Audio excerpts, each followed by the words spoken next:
मैं यानी कि रोशन शाह एक बार फिर से आप सभी का बहुत बहुत स्वागत करता हूं रोशन शाह स्टडी पॉइंट पे। और आज हम करने वाले हैं अपने मिड टर्म जो 11th क्लास पॉलिटिकल साइंस का भी आपका एग्जाम हुआ है मिड टर्म का। ये मॉर्निंग शिफ्ट का क्वेश्चन पेपर है, ठीक है जी। एग्जाम की मैं अगर बात करूं भाई, पेपर में तबाही मचा के आए हमारे बच्चे, क्योंकि बहुत ही आसान पेपर था भाई। एक सैंपल पेपर कल मैंने प्रोवाइड करा दिया आप लोगों को भाई, बहुत सारे क्वेश्चन तो उसे सैंपल पेपर से आ गए। इसके अलावा आप सभी को पता होगा टॉप 25 जो क्वेश्चन मैंने आपको प्रोवाइड कराया था, उसमें से ढेर सारे क्वेश्चन उसी में से आगे। लगभग मैं 90% अगर क्वेश्चन की बात करूं तो आपको लगभग उस 25 क्वेश्चन में से ही देखने को मिलेगा। तो जिन बच्चों का एग्जाम बहुत ही मस्त गया है, एकदम तबाही मचा के आए हैं, कमेंट में लिख देना यस भैया तबाही मचा के आए हैं आज के हम पॉलिटिकल साइंस के एग्जाम में। ये मिड टर्म का पेपर हम सॉल्व करने जा रहे हैं अभी, ठीक है जी।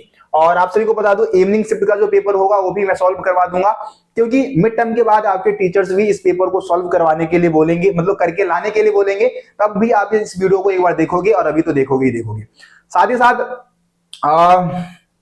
पेपर के अगर पैटर्न की बात करूं, इसको रीड करने की हमारी को भाई जरूरत कोई खास है नहीं, है ना। सीधा हम हाँ, एक और चीज मैं बता देना चाहूंगा भाई, देखो ये पेपर हिंदी इंग्लिश दोनों में है। तो अगर दोनों मीडियम के स्टूडेंट अगर इस वीडियो को देख रहे हैं तो ठीक है, काम हो जाएगा आपका, है ना। वैसे मैं हिंदी में सारे क्वेश्चन रीड करूंगा और हिंदी में आंसर बताऊंगा। इंग्लिश मीडियम वाले भी अपने आंसर को मिला सकते हैं। देखो इसमें से बहुत सारे क्वेश्चन आप मतलब इस पेपर को करना इसलिए भी जरूरी है क्योंकि फाइनल टर्म में भी आपका पूरा सिलेबस, ये जो चैप्टर जो मिड टर्म में आए हैं वो फाइनल टर्म में भी आएंगे, तो वहां से भी मतलब वहां भी क्वेश्चन बनेंगे, तो इसमें से भी उठा के दे सकते हैं। तो इसीलिए भी ध्यान से देख लो, है ना। बहुत ही आसान से क्वेश्चन थे भाई। देखो बचपन से पढ़ते आ रहे हैं, भारतीय संविधान कब लागू हुआ, भारतीय संविधान को लागू कब किया गया, है ना। तो 26 जनवरी 1950 को भारतीय संविधान को लागू किया गया था। सभी बच्चे बिल्कुल करेक्ट आंसर करके आए होंगे। थोड़ा सा पेपर ब्लर हो रहा है भाई, है ना, क्वालिटी थोड़ी डाउन है पेपर की, लेकिन कोई नहीं, हम समझ सकते हैं इसे।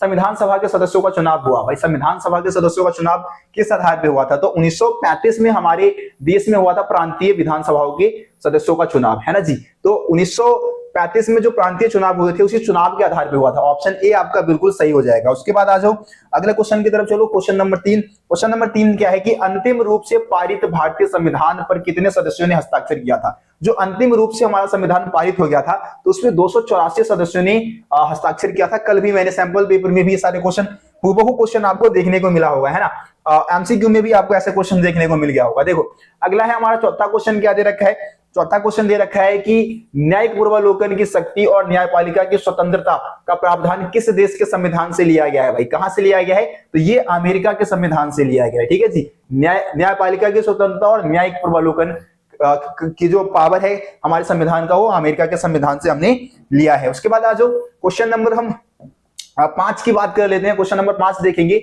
मोतीलाल नेहरू समिति ने अधिकारों की घोषणा पत्र की मांग कब उठाई थी। तो मोतीलाल नेहरू समिति आप सभी को पता है, अधिकारों की जो घोषणा पत्र है ना, अधिकारों का घोषणा पत्र हम किसे कहते हैं आप सभी को पता होगा। तो इसकी जो मांग है 1928 में उठाई थी सबसे पहले, है ना जी। चलो जी, उसके बाद हम बात करते हैं क्वेश्चन नंबर 6 की। क्वेश्चन नंबर 6 क्या दे रखा है, अभिकथन और कारण। मैंने आप सभी को बोला था कि 2 क्वेश्चन जरूर दिखेंगे, अभिकथन और कारण वाले 2 क्वेश्चन दिखेंगे ही दिखेंगे, और दिख भी गया। देखो अभिकथन क्या दे रखा है कि दक्षिण अफ्रीका का संविधान दिसंबर 1996 में लागू हुआ।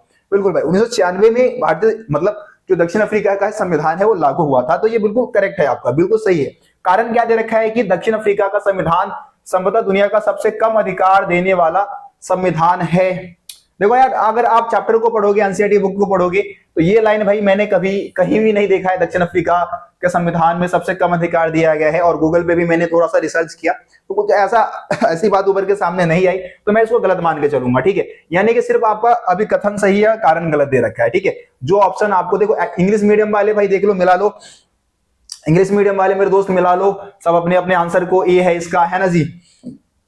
उसके बाद आपका दूसरे का भी क्या था हमारा, दूसरे का भी ए था, है ना। तीसरे की बात करूं तो सी है आपका। चौथे की बात करूं तो चौथे का आपका अमेरिका है, ऑप्शन डी है आपका, है ना जी। और उसके बाद 5वें का आपका ऑप्शन बी है, ठीक है जी। चलो आगे बढ़ जाते हैं। देखो अभिकथन और कारण जो हमारा ये क्वेश्चन नंबर 6 है, क्वेश्चन नंबर 6 का सही आंसर क्या होगा कि अभिकथन जो है वो, अरे रुक जाओ एक मिनट, इससे पहले ही ऑप्शन है हमारा कि अभिकथन जो है, ऑप्शन देखना पड़ेगा भाई मेरे को पहले। हाँ, अभिकथन सही है लेकिन कारण गलत है, ठीक है। ऑप्शन सी जो बच्चे लगा के आए हैं भाई उनका बिल्कुल सही आंसर हो जाएगा। अभिकथन सही है लेकिन कारण गलत है। ठीक है, चलो आगे आ जाओ। क्वेश्चन नंबर हम 7 की बात कर लेते हैं। क्वेश्चन नंबर 7 क्या दे रखा है? प्रत्यक्ष लोकतंत्र में नागरिक रोजमर्रे के फैसले और सरकार चलाने में सीधे भाग लेते हैं। प्रत्यक्ष लोकतंत्र के उदाहरण माने जाते हैं, मतलब कहां, किस जगह पे प्रत्यक्ष लोकतंत्र को माना गया, अपनाया गया? तो आप सभी को पता है प्राचीन यूनान में एक नगर था, आप सभी को मैंने बताया भी था, एथेंस है ना। एथेंस नगर में, जो यूनान का ही एक शहर था, एक नगर था, वहां पे सबसे पहले प्रत्यक्ष लोकतंत्र की शुरुआत हुई थी। चलो अगला 8वां क्वेश्चन देखो। छुआछूत की प्रथा असमानता का सबसे भद्दा रूप है, इससे किस अधिकार के अंतर्गत समाप्त किया गया? तो छुआछूत कहीं ना कहीं भेदभाव को बढ़ावा देता है, ये असमानता को बढ़ावा देता है, तो इसको खत्म करने के लिए हमें कौन सा अधिकार दिया गया है? समानता का अधिकार। समानता के अधिकार के माध्यम से छुआछूत को खत्म किया गया। ठीक है जी, तो आप सभी अगर ये आंसर सी लगा के आए हैं, बिल्कुल सही है। ऑप्शन सी आपका, यानी कि ग आपका ग जो था वो बिल्कुल सही था। ठीक है जी। उसके बाद 9वें क्वेश्चन की बात करते हैं। जब न्यायालय को लगता है कि कोई व्यक्ति ऐसे पद पर नियुक्त हो गया है जिस पर उसका कोई कानूनी हक नहीं है, तब न्यायालय उसे किस आदेश द्वारा पद पर कार्य करने से रोक देता है? तो अधिकार परीक्षा आदेश है ना। अधिकार परीक्षा मतलब कि जब आपका कोई अधिकार ही नहीं है इस पद पे काम करने का, तो आप कैसे कर रहे हो? ठीक है, तो ऑप्शन जो हमारे बच्चे डी लगा के आए हैं, बिल्कुल सही आंसर है बच्चों का। देखो आगे आ जाओ। आज देखो ज्यादा डिटेल में मैं चीजें आपको नहीं बता रहा हूं, मैं सिर्फ आपको आंसर बता रहा हूं, क्या क्या किस क्वेश्चन का क्या आंसर होना चाहिए था, है ना। डिटेल में आपको एमसीक्यू के क्वेश्चन मैंने आपको प्रोवाइड करा ही रखे हैं, सब कुछ मैंने पढ़ा रखा है आपको।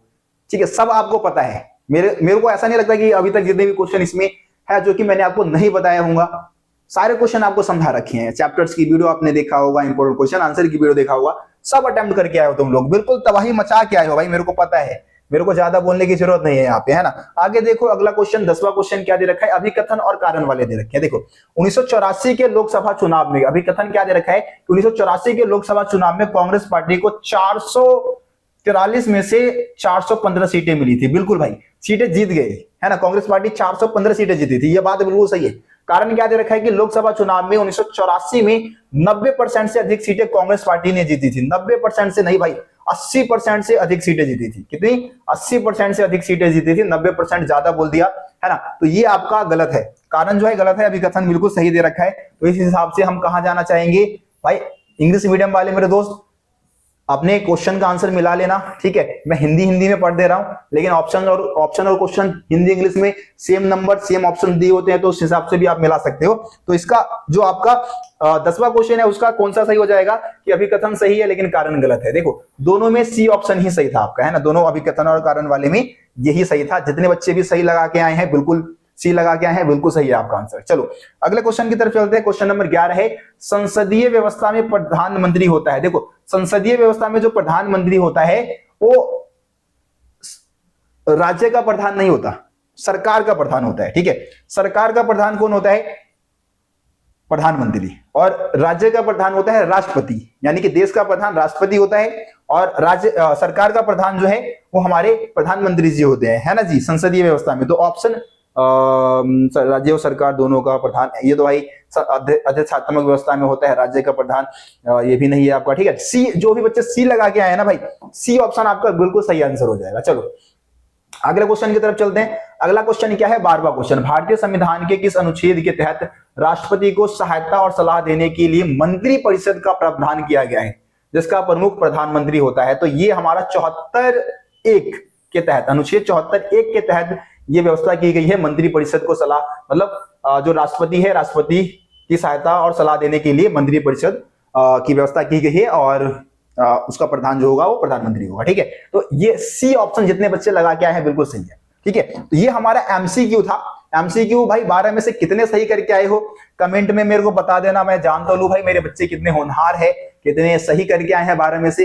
अगर 12 में से 12 सही है तो भाई नहले पे दहला, बहुत अच्छी बात है मेरे दोस्त। 12 में से अगर 10 भी सही करके आए हो मेरे हिसाब से तो भाई 10 तो बनते हैं। 10 से अगर कम आए, अगर 10 से कम अगर आपके आ रहे हैं ना भाई, 12 में से 10 से कम आ रहे हैं, तो समझ लो कि आप रोशन शाह स्टडी पॉइंट से स्टडी नहीं कर रहे हो, आप हमारे चैनल के स्टूडेंट नहीं हो।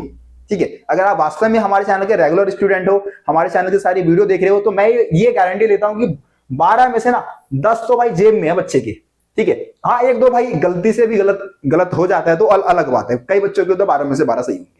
ठीक है, तो आप बताएं कमेंट में 12 में से कितने आप सही करके आए हैं। चलिए जी अगले क्वेश्चन की हम बात करते हैं। भारतीय भारतीय संविधान कैसे बना, तो भारतीय संविधान का निर्माण कैसे हुआ उसके बारे में बताना था। लॉन्ग क्वेश्चन बनता है, लेकिन ये आपको 2 नंबर में दे दिया, तो लिख दो भाई भारतीय संविधान को संविधान सभा ने बनाया। संविधान सभा के सदस्यों का जो चुनाव था 1935 में जो प्रांतीय चुनाव हुआ था उसके आधार पे हुआ, है ना। भारतीय संविधान में बहुत सारे प्रावधान को हमने दूसरे देशों से भी ग्रहण किया है ना। जो भी प्रावधान भारतीय संविधान में शामिल किया गया उसमें सभी लीडर्स लोग वाद विवाद करते थे, चर्चाएं होती थी। जो हमारे देश के लिए सही था उन चीजों को भारतीय संविधान में शामिल किया गया और इस तरीके से भारतीय संविधान को बनाया गया। तो इस तरीके से आप पॉइंट्स लिख सकते थे। अगला देखिए, मौलिक अधिकार और अन्य अधिकार, मौलिक अधिकार अन्य अधिकार से कैसे भिन्न है, मतलब मौलिक अधिकार जो हमारे दूसरे अधिकार होते हैं उससे कैसे अलग है।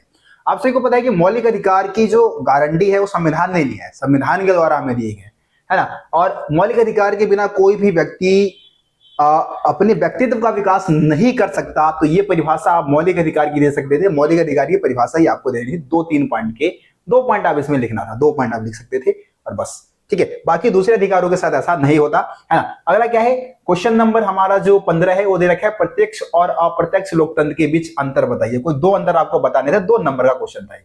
प्रत्यक्ष लोकतंत्र में आम नागरिक शासन प्रणाली में सीधे हिस्सेदारी लेता है, अप्रत्यक्ष में ऐसा नहीं होता। यहाँ पे क्या होता है कि हमारे चुने हुए जो प्रतिनिधि होते हैं वो सत्ता में हिस्सेदारी लेते हैं, है ना जी, शासन में हिस्सेदारी लेते हैं। इसका एग्जांपल दे दो भाई, जो यूनान है वहां पे इस व्यवस्था की शुरुआत हुई थी, प्रत्यक्ष लोकतंत्र चलता था वहां पे एथेंस नगर में, है ना जी। अप्रत्यक्ष के एग्जांपल आधुनिक समय में जितने भी देश है, ज्यादातर देशों में अप्रत्यक्ष लोकतंत्र को अपनाया गया है। इंडिया, अमेरिका और भी दूसरे देशों का एग्जाम्पल दे सकते थे आप। 16वां क्या है, कार्यपालिका के 2 प्रमुख कार्य बताइए। कार्यपालिका के 2 कार्य क्या हो सकते हैं भैया, कानून को लागू करती है ना, प्रशासन से जुड़े हुए काम करती है। तो ये 2 कार्य आप लिख सकते थे, छोटे छोटे पॉइंट भी लिख दो, ले देना भाई, नंबर मिल जाता, ज्यादा लपेटने की जरूरत नहीं थी। देखो अगला क्या है, विधेयक को स्वीकृति देने के संबंध में राष्ट्रपति पर कोई समय सीमा नहीं है। वाक्य का समर्थन 1986 के पोस्ट ऑफिस संशोधन विधेयक के वर्णन सहित कीजिए। मतलब पोस्ट ऑफिस संशोधन विधेयक है, इसका इस्तेमाल करके आपको इस कथन को स्पष्ट करना है कि क्या वास्तव में जो राष्ट्रपति है वो किसी भी विधेयक को जब तक चाहे तब तक रोक सकता है, ठीक है। इस कथन को आपको स्पष्ट करना है। तो होता है क्या है, 1986 में जो उस समय की गवर्नमेंट होती है वो पोस्ट ऑफिस संशोधन विधेयक लेके आती है।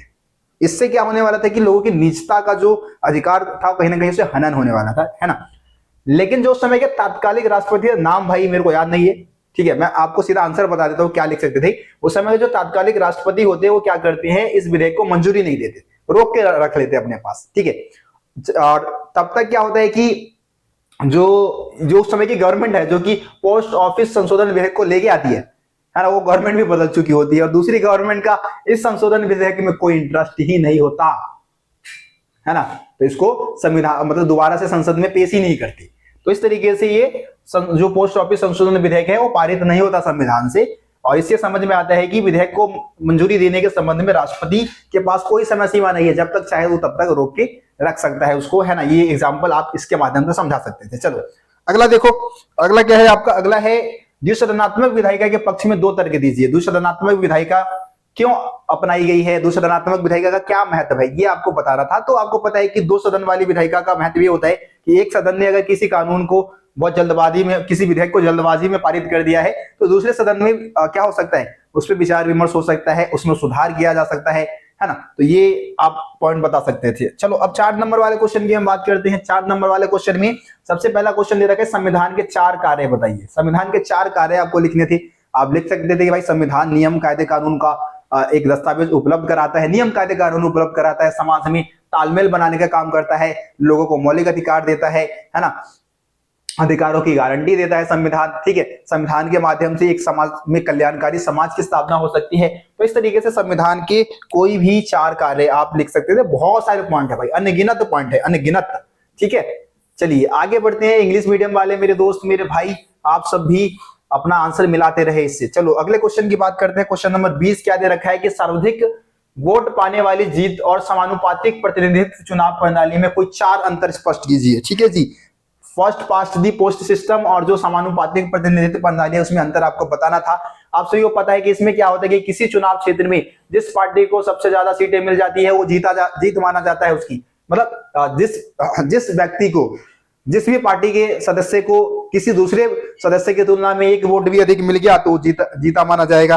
ठीक है, साथ ही साथ अगर आप इसकी बात करोगे जो हमारे समानुपातिक प्रतिनिधित्व चुनाव प्रणाली है, इसमें क्या होता है भाई, इसमें किसी भी पार्टी को उसके वोट के अनुपात में, है ना, वोट के अनुपात में क्या होता है, सीटें दी जाती है। अगर जिस पार्टी को ज्यादा वोटें मिली है उसको ज्यादा सीटें मिलेगी, जिस पार्टी को कम सीटें मिली है उसको कम सीट दी जाएगी। इसमें क्या होता है कि पूरे देश को छोटे छोटे चुनाव क्षेत्र में बांटा जाता है, लेकिन इसमें ऐसा नहीं होता। इसमें आपको पता है कि इसमें पूरे देश को ही एक चुनाव क्षेत्र माना जाता है। देखो एक और बात मैं आपको बता देना चाहता हूं, अगर मिड टर्म के बाद आप अगर इन पेपर्स को सॉल्व करना चाहते हैं, है ना, क्योंकि आपको पता है कि भाई ये पेपर बहुत ज्यादा इंपॉर्टेंट है, आपके टीचर्स भी इस पेपर को सॉल्व करने के लिए बोलेंगे, साथ ही साथ फाइनल एग्जाम में भी यहाँ से क्वेश्चन आएगा। तो आप हमारे टॉप 25 क्वेश्चन की जो वीडियो है उसमें जाके इन सारे क्वेश्चन का आंसर आसानी से ढूंढ सकते हैं। बस थोड़ा सा आपको क्वेश्चन को समझना होगा और लगभग ऑलमोस्ट आंसर आपको उसमें मिल जाएगा। तो वहां से भी आप लोग सारे आंसर अच्छे से लिख सकते हो और कर सकते हो। ठीक है, तो ये आपका सार्वधिक मत से जीत प्रणाली और समानुपातिक प्रतिनिधित्व वाली जो व्यवस्था थी उसमें अंतर 4 पॉइंट बता सकते हैं, 2 ही पॉइंट मैंने वैसे बताए हैं। एग्जांपल दे दो एक भाई, ये व्यवस्था जो है भारत और अमेरिका जैसे देशों में, इंग्लैंड जैसे देशों में अपनाया गया है, ये इजराइल और नीदरलैंड जैसे देशों में अपनाया गया है, तो एग्जांपल भी दे सकते हो। चलो 21वें क्वेश्चन की तरफ चलते हैं भाई। माइक पे मैं बार बार देख रहा हूं क्योंकि माइक अभी बंद हो गया था, इस वजह से इस वीडियो को दोबारा रिकॉर्ड करना पड़ रहा है मेरे को, तो मेहनत डबल मेहनत लग रही है, इस वजह से वीडियो लेट आ रही है आपके पास। ठीक है, देखो क्या है, भारत को 1919 से 1935 के अधिनियम क्या है, अधिनियमों के अंतर्गत संसदीय व्यवस्था के संचालन का अनुभव हो चुका था। इसलिए संविधान निर्माताओं ने संसदीय कार्यपालिका को चुना। संसदीय कार्यपालिका की कुछ 4 विशेषता बताइए। देखिए क्वेश्चन इतना ज्यादा फालतू के वर्ड्स लिख दिए हैं, ये फालतू के ही वर्ड्स है ना भाई, इस वर्ड्स का कोई काम है क्या यहाँ पे? बस क्वेश्चन तो आपका ये है ना, संसदीय कार्यपालिका की 4 विशेषता बताइए।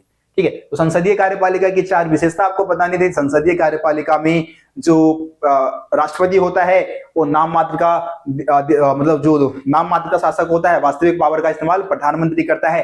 राष्ट्रपति जो है आपको पता है कि देश का प्रधान होता है, लेकिन सरकार का प्रधान प्रधानमंत्री होता है ना। एग्जाम्पल दे सकते हो देशों का, जैसे कि ब्रिटेन है, भारत है, इन देशों में संसदीय व्यवस्था को अपनाया गया है। नीचे देखो ऑप्शन में, अधिष्ठात्मक सरकार में राष्ट्रपति राज्य और सरकार दोनों का प्रधान होता है, स्पष्ट कीजिए। तो यहाँ पे आपसे संसदीय व्यवस्था पूछा गया है, नीचे आपसे अधिष्ठात्मक व्यवस्था को पूछा गया है। तो अधिष्ठात्मक व्यवस्था में आपको पता है कि जो सरकार का प्रधान होता है वो राष्ट्रपति होता है और देश का भी प्रधान होता है ना। वो विधायिका के प्रति उत्तरदायी भी नहीं होता है, जैसे कि अमेरिका जैसे देशों में इस व्यवस्था को अपनाया गया है। तो इस तरीके से आप इसका आंसर कर सकते थे। 22वां क्वेश्चन देखो भाई, 22वां क्वेश्चन क्या है कि भारतीय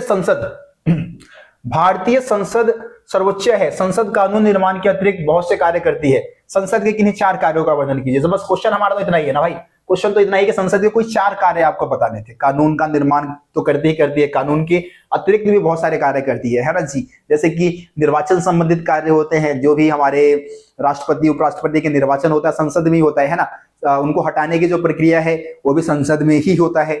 ठीक है जी, तो ये 2 पॉइंट तो ऐसे ही हो गए हमारे, है ना। पूरे जो हमारे देश है उसका प्रतिनिधित्व करती है संसद। वाद विवाद बहस का सबसे बड़ा मंच है। ठीक है, तो इस तरीके से आप पॉइंट्स यहाँ पे लिख सकते थे। चलिए जी आगे बढ़ते हैं 23वें क्वेश्चन की तरफ। भारत में न्यायपालिका की संरचना पिरामिड की तरह है ना, पिरामिड की तरह। भारत में न्यायपालिका की संरचना पिरामिड की तरह। इस पिरामिड में सबसे ऊपर कौन सा न्यायालय आता है, उसकी किन्हीं 3 शक्तियों का वर्णन कीजिए। ठीक है, न्यायपालिका की अगर बात करो तो सबसे पहले हमारा सुप्रीम कोर्ट जो है, यानी कि उच्च न्यायालय आ जाता है। उसके बाद एचसी यानी कि हाई कोर्ट, उसके बाद डिस्ट्रिक्ट कोर्ट और उसके बाद अधीनस्थ न्यायालय आ जाता है आपका, है ना। तो इस तरीके से न्यायालय है उसकी जो संरचना है वो पिरामिड नुमा है, पिरामिड नुमा। ठीक है, और सबसे टॉप पे आपका सर्वोच्च न्यायालय आ जाता है। उसकी 3 शक्तियों के बारे में ही आपको लिखना था। ठीक है, बहुत सारे उसके पावर्स है। क्षेत्राधिकार वाले पॉइंट्स भी इसमें आप डाल सकते थे, जैसे कि अपने से नीचे की किसी भी अदालत के मुकदमे को अपने पास मंगा सकती है ना। या फिर कोई ऐसा अधिकार, मतलब इसके रीट संबंधित अधिकार क्षेत्र है, या फिर जो विशेष अधिकार है, वो पॉइंट्स भी आप इसमें डाल सकते थे, आपका आंसर कंप्लीट हो जाता है। ठीक है जी, आगे देखो सर्वोच्च न्यायालय के न्यायाधीशों को पद से हटाने की प्रक्रिया का वर्णन कीजिए। तो ये भी बहुत आसान क्वेश्चन था। इसमें आपको महाभियोग, है ना, महाभियोग की प्रक्रिया को समझाना था कि जो सर्वोच्च न्यायालय के न्यायाधीश होते हैं उनको महाभियोग की प्रक्रिया से हटाया जा सकता है। महाभियोग लगता कैसे है, तो देखो संसद की ये कदाचार के आरोप लगेगा इनके ऊपर। ठीक है, आरोप कदाचार का आरोप लगा के ही उनको महाभियोग की प्रक्रिया के लिए मतलब लेके जाया जा सकता है। और इसमें क्या होगा कि संसद के दोनों सदनों से 2/3 बहुमत हासिल करना होगा, तभी जाके इनके ऊपर महाभियोग लगेगा और इनको पद से हटा दिया जाएगा। ठीक है, तो इस तरीके से आपका ये आंसर कंप्लीट होता है। 24वां देखो भाई, तेजी में चल रहा हूं, फटाफट आंसर बताऊंगा फटाफट भाई। देखो 24 में 1 जो क्वेश्चन है इसका आंसर हो जाएगा हमारा लोकतांत्रिक, है ना। संविधान सभा का कामकाज की शैली क्या थी, तो लोकतांत्रिक थी, क्योंकि यहाँ पे सभी लीडर्स बोलते थे, विचार विमर्श होता था, फिर जाके किसी कानून को संविधान में अपनाया जाता था, लिखा जाता था। देखो यहाँ पे इंग्लिश मीडियम वाले मेरे बच्चों देख सकते हो, आप सभी अपने क्वेश्चंस को मिला सकते हो। चलो अब आज 24 का जो दूसरा क्वेश्चन था वो ये था कि संविधान सभा की लोकप्रियता का आधार क्या था। तो लोकप्रियता का आधार था सार्वजनिक विश्वसनीयता, है ना, यानी कि जो सार्वजनिक जो सारे लोग थे, हमारे आम नागरिक थे, हमारे सभी लीडर्स के ऊपर पूरा विश्वास करते थे। ठीक है जी। अगला क्या है 24 का हमारा जो 3 दे रखा है, संविधान सभा किन वर्गों का प्रतिनिधित्व कर रही थी। तो संविधान सभा जो है सभी वर्गों का प्रतिनिधित्व कर रही थी, सभी वर्गों का। ठीक है, ऑप्शन बी आपका क्या हो जाएगा, सही हो जाएगा। अगला देखो 24 का हमारा 4 क्या दे रखा है कि संविधान सभा में सदस्यों के बीच मतभेद को किस प्रकार से हल किया जाता था। तो विचार विमर्श के द्वारा मतभेद को हल किया जाता था। सी आपका क्या हो जाएगा, यहाँ पे बिल्कुल सही आंसर हो जाएगा। देखो मैप तो एकदम हलवा था, मैंने पहले ही आप लोगों को फिक्स करवा दिया था भाई। इस मैप मैंने पहले ही बोल दिया था कि एक ही मैप बनता है भाई, पूरे सिलेबस में एक ही मैप है और यही मैप आपके पेपर में आ गया, है ना। द्विसदनात्मक विधायिका जो है वो चिन्हित किए गए हैं, उनको पहचान कर तालिका के साथ आपको यहाँ पे तालिका भी बनाना था पेपर में, है ना। तालिका भी बनाना रहा होगा इस तरीके का, ऐसी तालिका बनानी थी और इसमें अक्षर संबंधित अक्षर लिखना था और यहाँ पे राज्य के नाम लिख देने थे। देखो कौन कौन से राज्य दे रखे थे भाई, ये आपका यूपी है, ठीक है, यूपी आ गया आपका, ये महाराष्ट्र आ गया आपका, ठीक है, ये तेलंगाना आ गया आपका और ये आपका कर्नाटक आ गया। ठीक है, तो ये 4 राज्य ही आपके लोकेशन में आए थे। बहुत ही आसान, फ्री का 4 नंबर था, फ्री के 4 नंबर। ये कार्टून भी भाई देखो कितनी बार बता चुका हूं, कार्टून में ये सार्वभौमिक व्यस्क मालाधिकार है ना, ये दिया गया था लोगों को। और हमारे नेहरू जी है जो कि उस समय के जो निरक्षर लोग थे उनको वोट डालने के लिए खींच रहे हैं कि आओ भाई सब वोट डालो। देखो क्वेश्चंस क्या क्या था कि उपरोक्त कार्टून में हाथी को किसका प्रतिनिधित्व करते हुए दिखाया गया। तो हाथी जो है वो लोगों का प्रतिनिधित्व कर रहे हैं, है ना, भारत के लोगों का प्रतिनिधित्व कर रहा है, जो कि निरक्षर थे, पढ़े लिखे नहीं थे, लेकिन फिर भी उनको वोट डालने जाना था, है ना। वोट के बारे में कोई नॉलेज भी नहीं था उनको, पहली बार वोट डाल रहे थे। 1951 से 52 में जो आम चुनाव हुआ उसी को इंडिकेट करता है कार्टून। उपरोक्त कार्टून में हाथी की पूंछ खींचने वाले नेता का नाम बताइए। तो भाई बहुत आसान, जवाहरलाल नेहरू थे। अगला है सार्वभौमिक वयस्क मताधिकार को स्पष्ट कीजिए। तो आप सभी को पता है कि 18 वर्ष से अधिक आयु के जो लोग हैं सभी को बिना धर्म जाति भेद के सभी को वोट डालने का अधिकार दिया गया है, उसी को हम सार्वभौमिक वयस्क मताधिकार कहते हैं। उम्मीद करता हूं यही आंसर लिख के आए हैं, कुछ अलग तो नहीं लिख के आ गए हो भाई। अलग लिख के आए हो तो फिर अपने पैर पे कुल्हाड़ी मार के आए हो। चलो अब 6 नंबर वाले क्वेश्चन है, इनको फटाफट सॉल्व करेंगे क्योंकि माइक मेरा कभी भी बंद हो जाएगा और आवाज खत्म हो जाएगा। देखो क्या है, भारतीय संविधान सभा की रचना ब्रिटिश मंत्रिमंडल की किस समिति द्वारा प्रस्तावित की गई। इस योजना के प्रस्तावों को विस्तार से समझाइए। देखिए इसमें आपको कैबिनेट मिशन के बारे में समझाना था,